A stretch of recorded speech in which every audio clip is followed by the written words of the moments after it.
사무엘이 죽음에 온 이스라엘 무리가 모여 그를 보고 슬피 울며 라마 그의 집에서 그를 장사한지라.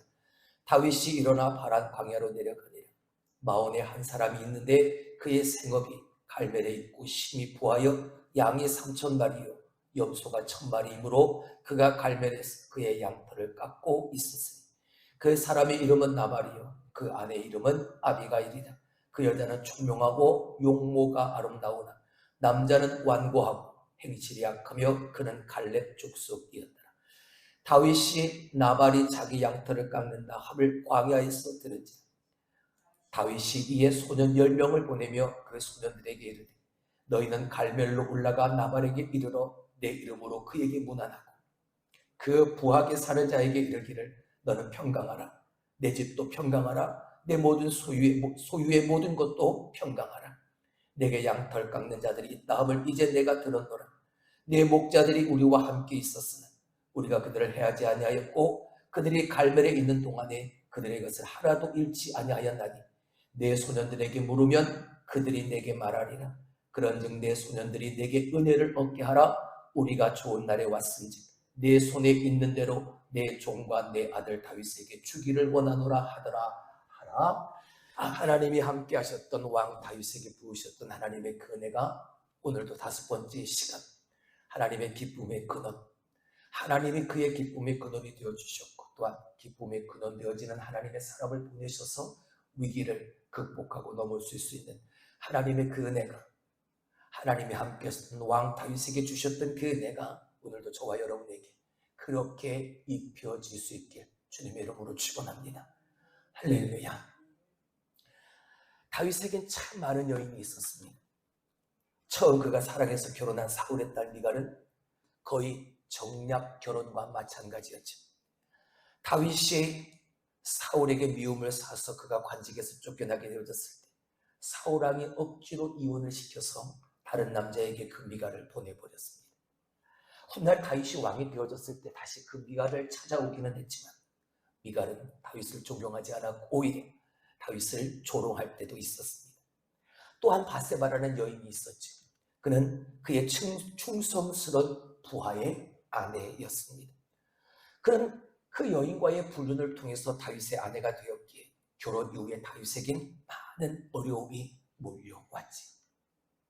하지만 이런 다윗의 인생에 그가 생각지도 못한 축복으로 다가온 한 여인을 만나게 되어집니다. 그녀가 바로 오늘 우리가 보물 속에 나타나 있는 그 주인공 아비가일. 지혜롭고 현숙하고 용모가 아름다운 이 아비가일로 인해서 수많은 사람들, 자기의 가족들, 자기의 집안 사람들 살려내는 그 위기를 극복하는 어떻게 넘겼는지를 우리가 한번 살펴보고 또한 다윗에게 어떠한 하나님의 함께 하심의 은혜가 있었는지를 오늘 이 시간 우리가 함께 그 은혜를 나누고자 합니다. 할렐루야. 오늘 본문의 말씀은 이렇게 시작을 하죠. 위대한 사람, 하나님의 위대한 사람 사무엘이 뭐했다? 죽었다. 1절을 봅니다. 사무엘이 죽음에 온 이스라엘 무리가 모여 그를 두고 슬피 울며 라마 그의 집에서 그를 장사한지라. 다윗이 일어나 파란 광야로 내려가니라. 여러분, 사무엘의 존재는 이스라엘 백성들에게 어마어마했습니다. 이스라엘 전체가 그 이스라엘 한 나라의 영적 아버지로 존경하는 인물이었기에 그가 세상을 떠나자 온 이스라엘이 그의 죽음을 슬퍼했지.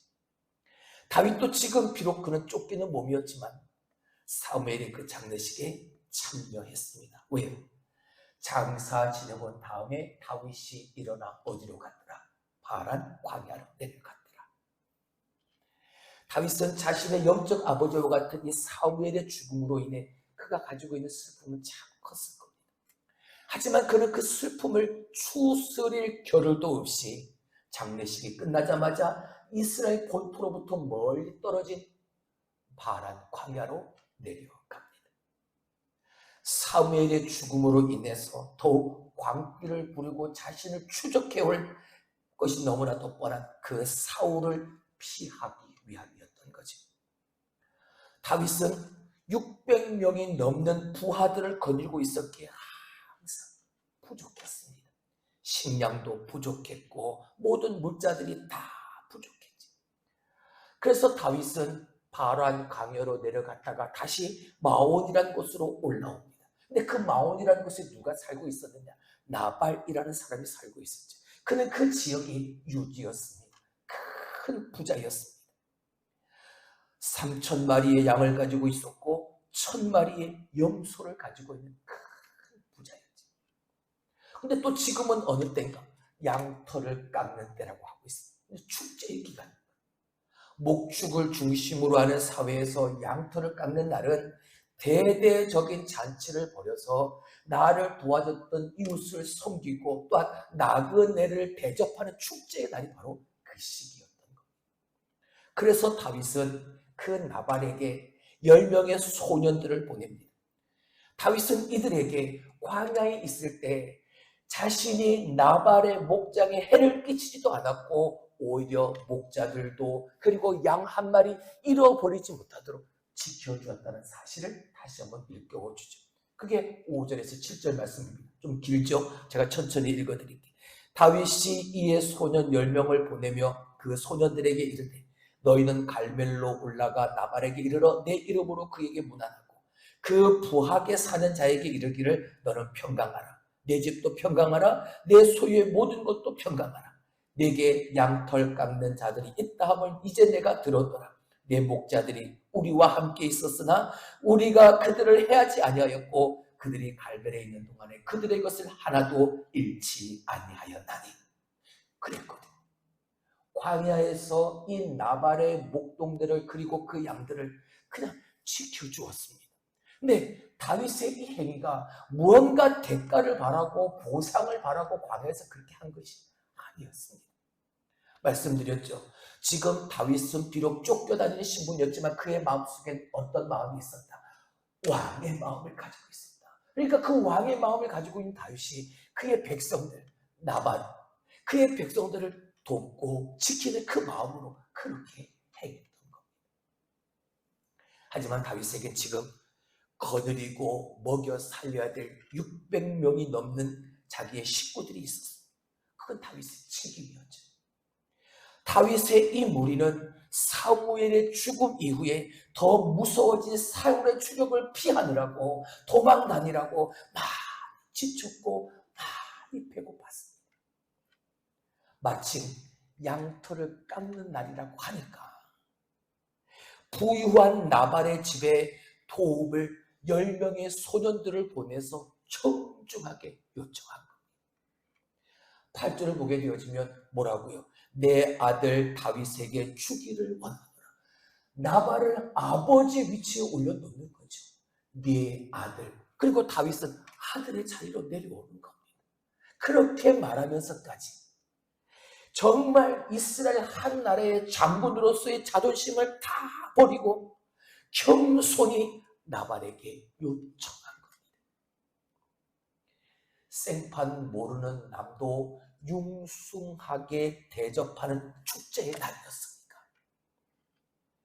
하물며 자신의 양들과 목동들을 보호해준 이 다윗의 일행을 당연히 나발은 잘 대접했어야 했습니다. 최소한의 양심이나 상식을 가지고 있는 사람이라면 당연히 그렇게 했어야 했습니다. 근데 나발은요, 어리석게도 잘못을 저지르고 말이지. 나발의 이름의 뜻, 어리석음. 그 이름대로 완고하고 행실이 악한 그는 다윗에게 심한 모욕을 줍니다. 10절의 말씀을 보죠. 나발이 다윗의 사환들에게 대답하여 이르되 다윗은 누구며 이새의 아들은 누구냐? 다윗이 누구냐? 이새의 아들이 누구냐? 여러분, 다윗은 골리앗을 쓰러뜨리고 왕의 사위가 된 사람이었습니다. 그리고 블레셋과의 수많은 전쟁을 통해서 그 전쟁을 승리로 이끈 국민적 영웅이었죠. 그런 다윗을 모른다. 이스라엘 백성들 중에 그런 다윗을 모르는 사람이 과연 있었을까? 근데 오늘 나발이 정말 다윗을 몰라서 이렇게 말했을까? 아니었을 겁니다. 알면서도 도망자의 신분으로 사울에게 쫓김을 받고 있던 그 다윗을 모욕하기 위해서 이 말을 한 겁니다. 더 나아가서 뭐라고 말합니까? 주인에게서 억지로 떠나는 종이 많도다. 언제? 요즘에. 주인에게서 억지로 떠나는 종이 많도다. 비아냥거리고 있는 거죠. 다윗을 자신의 주인 왕 사울에게서 도망친 불량한 종의 하나로 그렇게 취급을 하고 있는 거예요. 그리고 11절 말씀에 내가 어찌 내 떡과 물과 내 양털 깎는 자를 위하여 잡은 고기를 가져다가 어디서 왔는지도 알지 못하는 자들에게 이것을 주겠느냐, 이렇게 말하는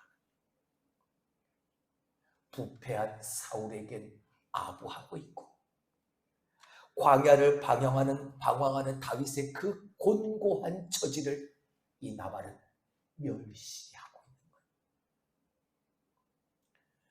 돌아온 소년들의 전하는 말을 듣고 다윗은 분노가 머리끝까지 치밀어 즉시 부하들 중에 400명을 무장시키고 긴급하게 출동시킵니다.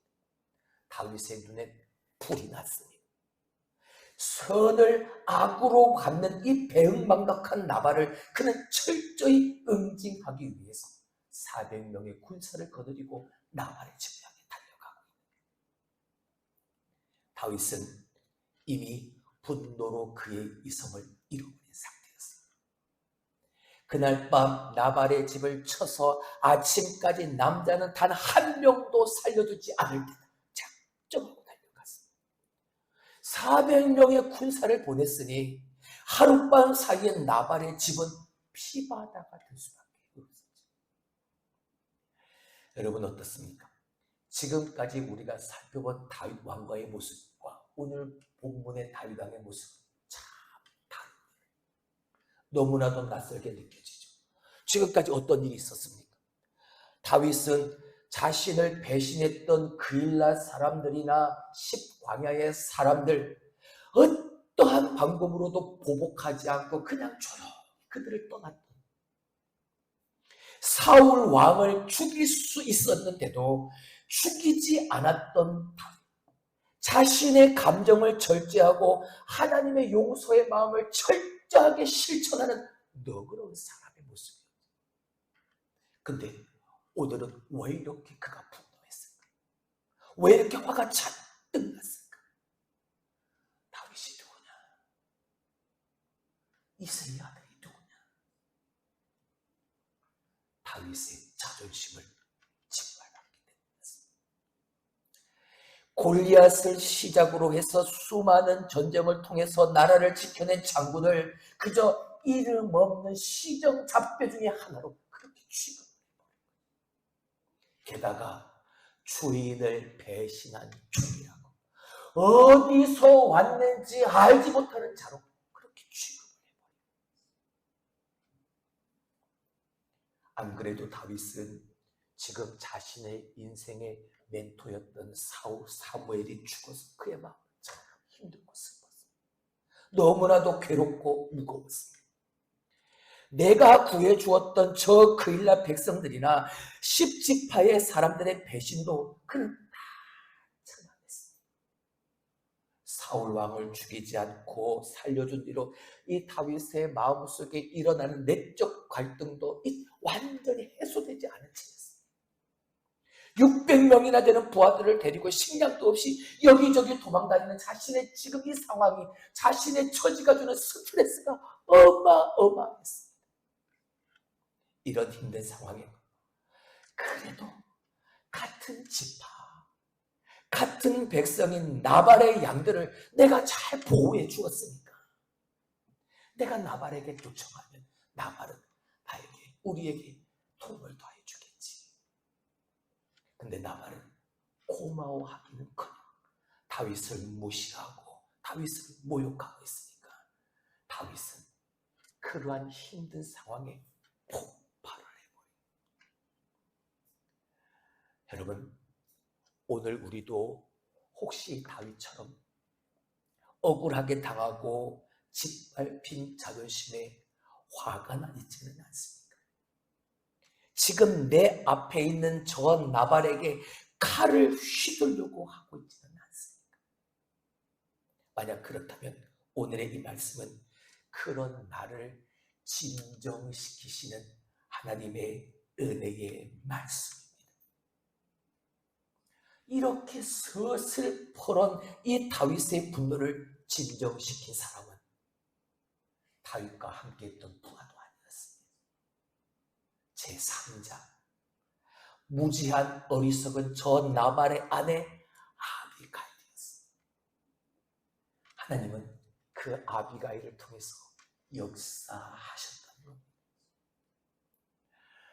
여러분, 다윗의 군대에 400명이 나발의 집을 쳐들어 치러 온다는 소식을 들은 이 하인이 나발이 아닌 아비가일에게 달려가고 있습니다.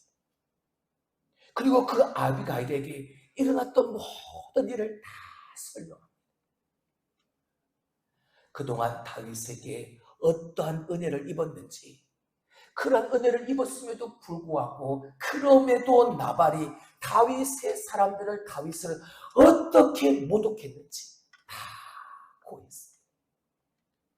그리고 이에 분노한 다윗이 지금 나발의 집안을 전멸시키려고 달려오고 있는 상황이라고 아비가일에게 알렸습니다. 덧붙여서 주인은 불량한 사람이라 무슨 말을 해도 아무 소용이 없으니까 어떻게 해야 할지 아비가일이여 그 대책을 강구해 주소서. 그 마음을 가지고 하는 거예요. 그게 14절에서 17절까지의 말씀입니다. 나발이 아닌 아비가일에게로 달려간 이 하인의 행동은 여러분 하나님의 개입이었고 하나님의 역사하시는 증거였습니다. 이미 3절에서 우리가 본 것처럼 아비가일은 총명하고 용모가 아름다운 현숙한 여인이었기 때문이죠. 지금 이 끔찍한 재앙을 맞고 이 사태를 수습할 수 있는 사람은 아비가일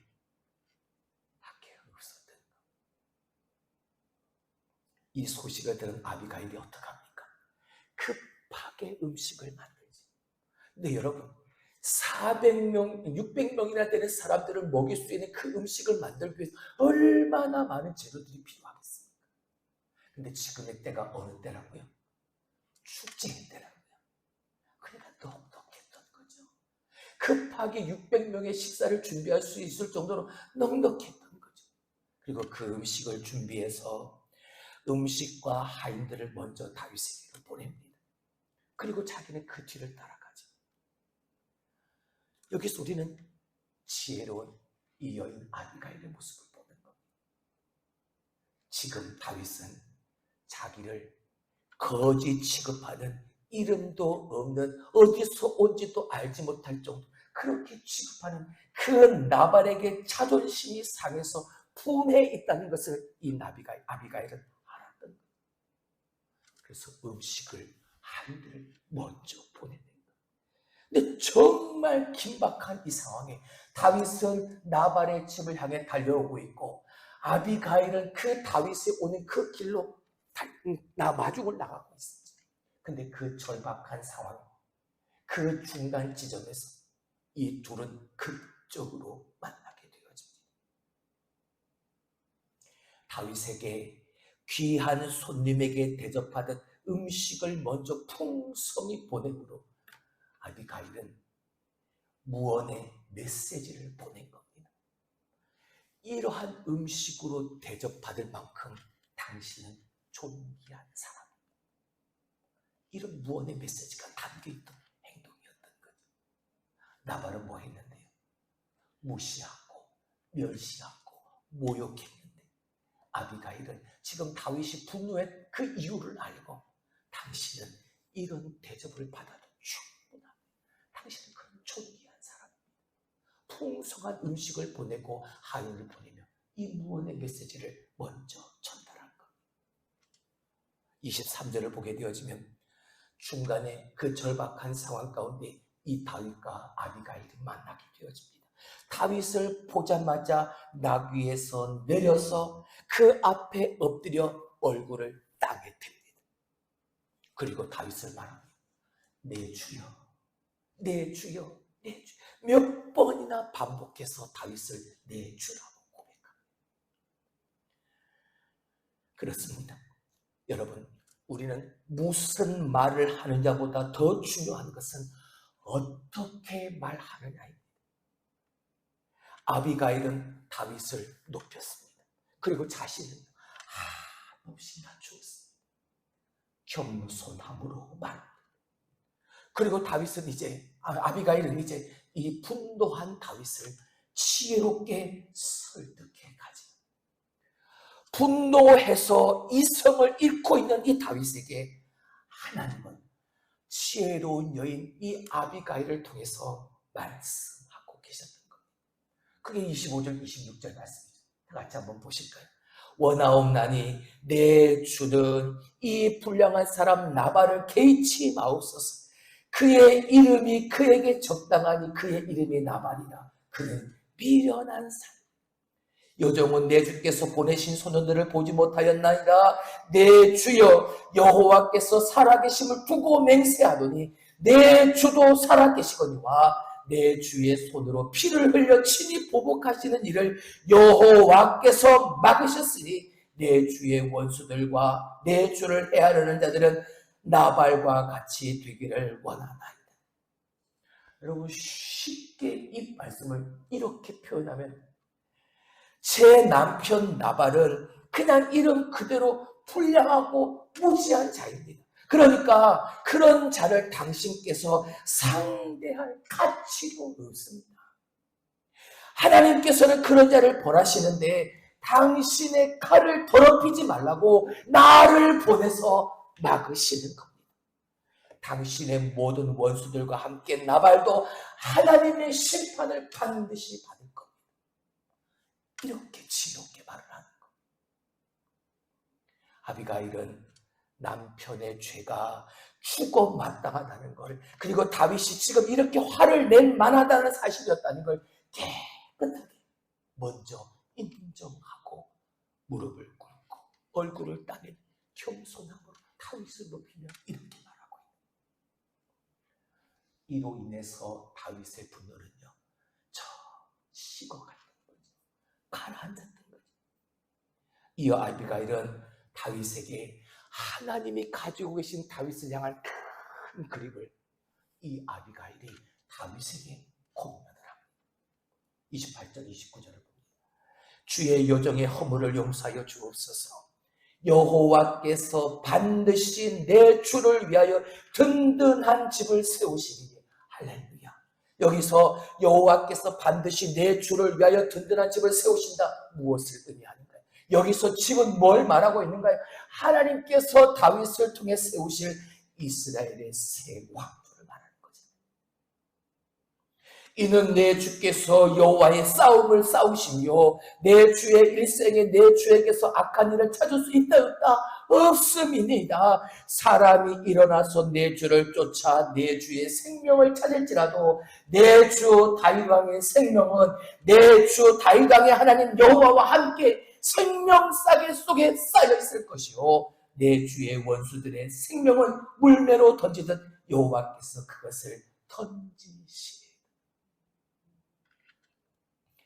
지금은 도망자 신세지만 하나님께서 반드시 당신을 이스라엘의 왕으로 세우실 것을 믿습니다.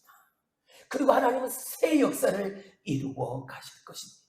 당신은 지금 여호와의 싸움을 하는 사람입니다. 원수들이 당신을 아무리 공격해와도 하나님이 당신을 항상 생명싸개 속에 쌓여있게 하셔서 당신을 지켜주실 것이고 오히려 하나님이 그들을 멸하실 것입니다. 할렐루야. 얼마나 위로가 됐겠습니까? 다윗의 이 마음에 얼마나 큰 기쁨이 되었겠습니까? 광야에서 도망자 생활을 오래 하다 보니까 몸도 지치고 마음도 지치. 고난과 고통의 시간이, 아픔의 시간이 너무 오래 지속되다 보면 낙심하게 되어지고 나의 감정은 날카로워질 수밖에 없죠. 그러면서 하나님이 주신 비전은, 내가 해야 할 하나님의 일은 망각해버리기 쉽습니다. 고난의 의미를 모르고 고난 그 자체에 지쳐버리는 거죠. 너무나 예민해져서 조금이라도 내 자존심을 건드리면 날카롭게 반응해버려요. 다윗이 그랬죠. 근데 아비가일이 그런 다윗을 위로하면서 이렇게 말했던 겁니다. 다시 말하면 오늘 아비가일의 이 말은 다윗에게 이걸 다시 한번 말씀해 줍니다. 당신이 하나님 안에서 누구인지를 다시 기억하세요.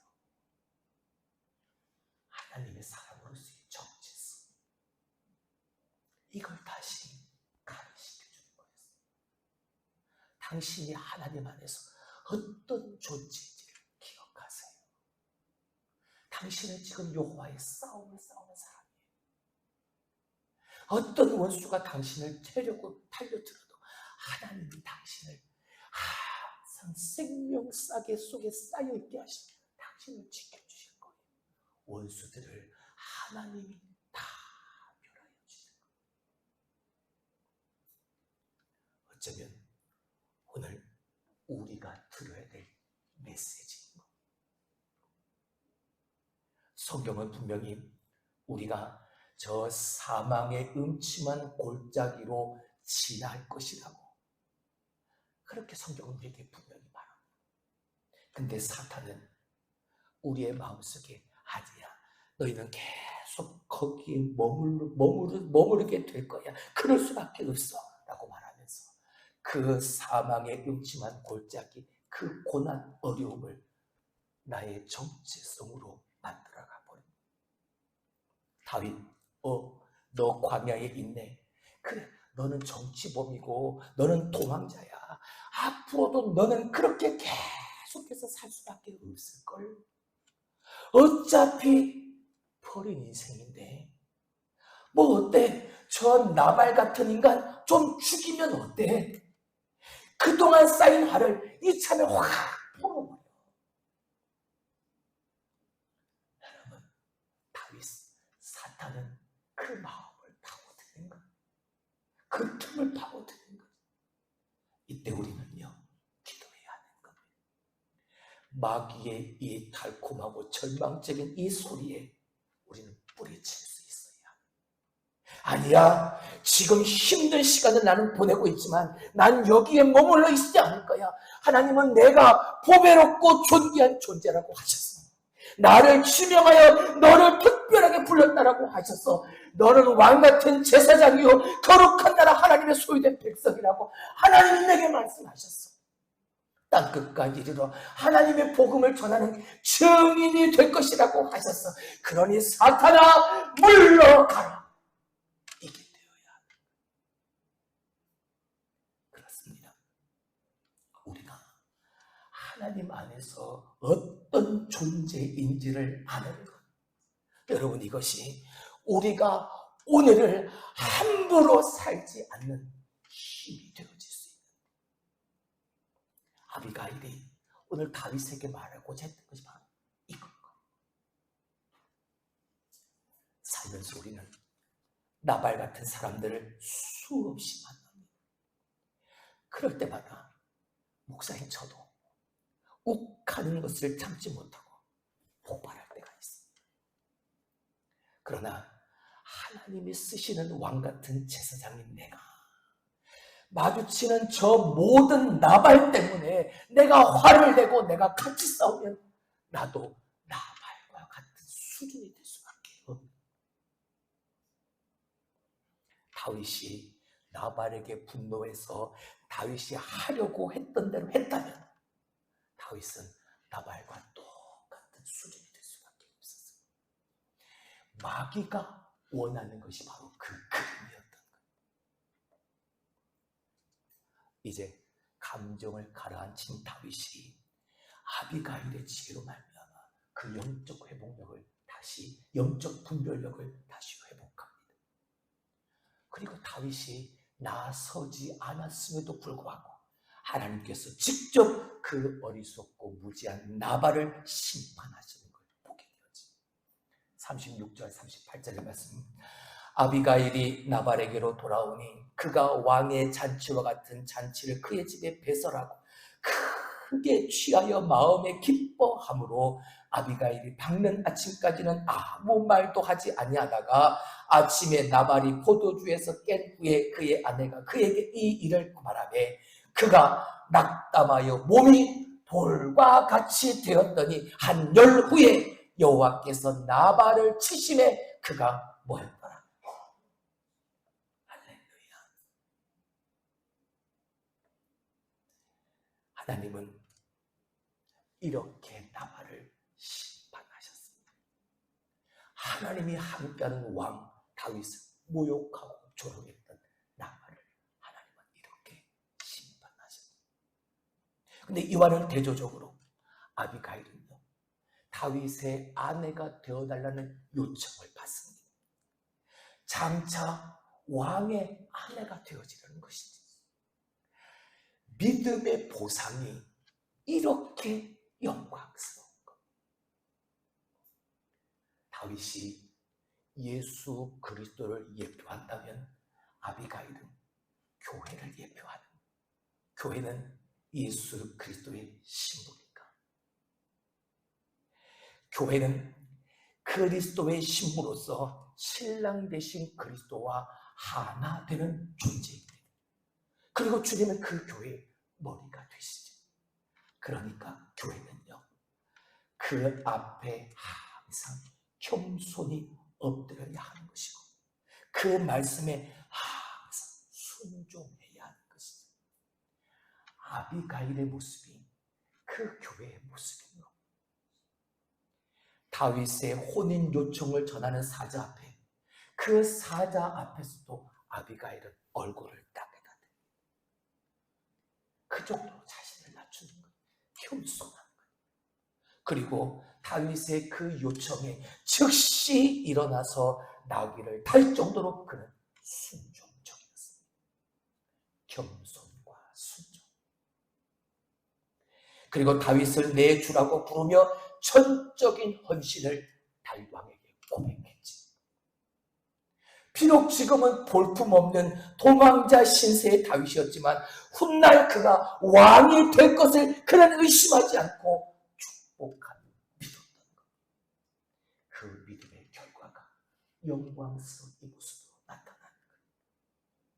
그로 말미암아 지쳐있던 이 다윗에게 아비가일은, 이러한 아비가일은 다윗에게 위로가 되어졌고 다윗의 그 마음에 기쁨이 되어졌습니다.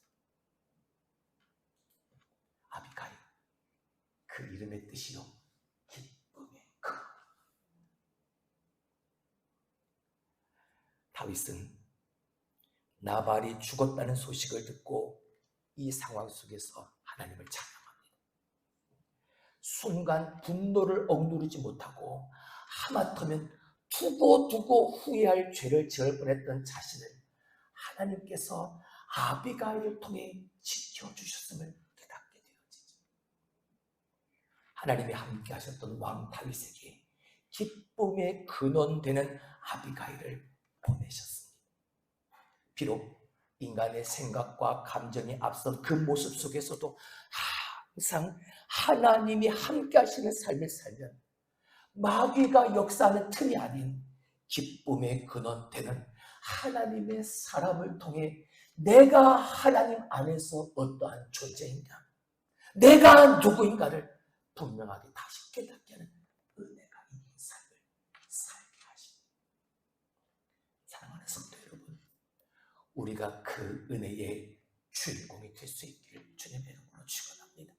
먼저 그 기쁨의 근원 되시는 하나님을 정말로 제대로 섬기고, 그리고 기쁨의 근원이 되어줄 수 있는 사람을 보내셔서 하나님의 일하심, 하나님의 역사하심이 오늘도 그 은혜로 입혀진 삶을 사는 하나님이 함께 하시는 삶의 주인공 제가 되어지고 여러분이 될 수 있기를 주님의 이름으로 축원합니다.